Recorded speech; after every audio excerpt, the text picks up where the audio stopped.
જય માતાજી મિત્રો, આજે મેં અહીંયા 11 કે મહાશિવરાત્રિ કે કોઈ પણ વ્રત હોય તેની માટે આપણે એક સ્પેશિયલ સામાનો શીરો બનાવીશું અને તે ઝટપટ પણ બની જશે. તો આપણે બનાવવાનું શરૂ કરીએ. તો તેની માટે મેં અહીંયા 1 કપનું માપ તમારે લઈ લેવાનું. તો મેં અહીંયા 1 કપ જેટલો સામો લીધો છે, સાથે 1 કપ જેટલું ઘી અને 3 વાટકી દૂધ લીધું છે. તમે પાણી પણ યુઝ કરી શકો છો. સાથે થોડા ડ્રાયફ્રૂટ લીધા છે અને એલચીનો પાવડર અને 1 કપ જેટલી આપણે ખાંડ લેવાની છે. તો સૌ પ્રથમ આપણે દૂધને ગરમ કરી લઈશું.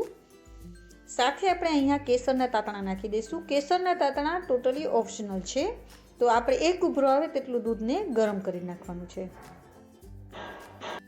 હવે દૂધ ગરમ થઈ જાય તો તેને આપણે એક સાઈડ રાખી દઈશું અને જેમાં તમારે શીરો બનાવવાનો હોય તે તવી લઈ લઈશું. તો હવે તેમાં આપણે જે ઘી કરેલું છે તેમાંથી આપણે પોણી વાટકી જેટલું પહેલાં ઘી નાખી દેવાનું છે. તે ગરમ થઈ જાય એટલે આપણે તેમાં ડ્રાયફ્રૂટને પહેલાં તળી લઈશું. આપણે ઘી થોડું બચાવી લેવાનું છે, આપણને જરૂર પડશે તો નાખશું.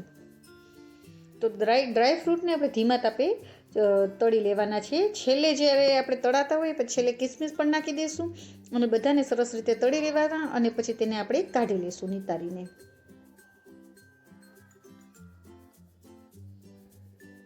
તો બધા ડ્રાયફ્રૂટને આપણે કાઢી લેવાના છે. તો હવે તેમાં જ આપણે તે જ ઘીમાં આપણે હવે સામાને નાખી દઈશું. જે 1 વાટકી જેટલો સામો છે તેને નાખી દઈશું અને તેને ધીમા તાપે આપણે થોડો કલર ચેન્જ થાય ત્યાં સુધી આપણે તેને શેકવાનું છે ઘીમાં. તો ધીમા તાપે આપણે તેને શેકી લઈશું કલર ચેન્જ થાય ત્યાં સુધી.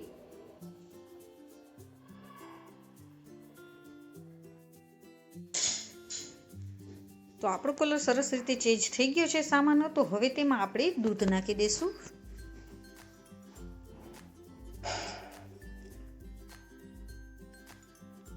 અને હવે તેને આપણે ચલાવતા રહીશું.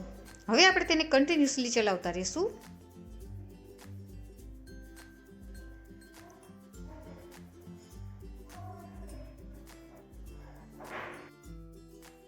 તો આપણે આટલું ઘી કાઢી લીધું હતું, તેની હવે આપણે બિલકુલ પણ જરૂર નથી. તો હવે તેમાં આપણે ખાંડ નાખી દઈશું. તો ખાંડ આપણે 1 વાટકી જેટલી નાખીશું. તમે જેવું ગળ્યું ખાતા હોય તે મુજબ તમારે ખાંડ નાખવાની. સાથે આપણે ડ્રાયફ્રૂટ અને એલચીનો પાવડર પણ નાખી દઈશું અને હવે આપણે તેને કન્ટિન્યુઅસલી ચલાવતા રહીશું જેથી કરીને આપણો શીરો નીચે બેસે નહીં.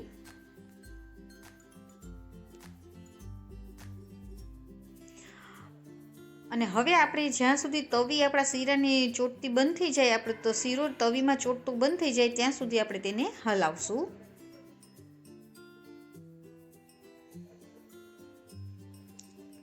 તો તમે જોઈ શકો છો કે આપણે તવીમાંથી શીરો ચોટતો બંધ થવા માંડ્યો છે અને એકદમ સરસ ફેર ફૂદડી ફરવા માંડ્યો છે. તો એનો મીન્સ એવો છે કે આપણો શીરો રેડી થઈ ગયો છે. તમે જોઈ શકો છો કે તવીમાં શીરો આપણો તવીને ચોટતો બંધ થઈ ગયો છે. તો આપણો સામાનો શીરો એકદમ ટેસ્ટી એવો ઝડપથી બની જાય એવો રેડી થઈ ગયો છે. તો આપણે ગેસની ફ્લેમને આપણે બંધ કરી દઈશું. તો આપણો વ્રત માટે સ્પેશિયલ સામાનો શીરો રેડી થઈ ગયો છે. અને જો તમને આ મારી રેસીપી ગમી હોય તો લાઇક કરજો અને મારી ચેનલમાં નવા હોય તો સબસ્ક્રાઈબ કરજો અને બાજુમાં રહેલ બેલ આઇકનને દબાવવાનું બિલકુલ ના ભૂલશો. જય માતાજી મિત્રો.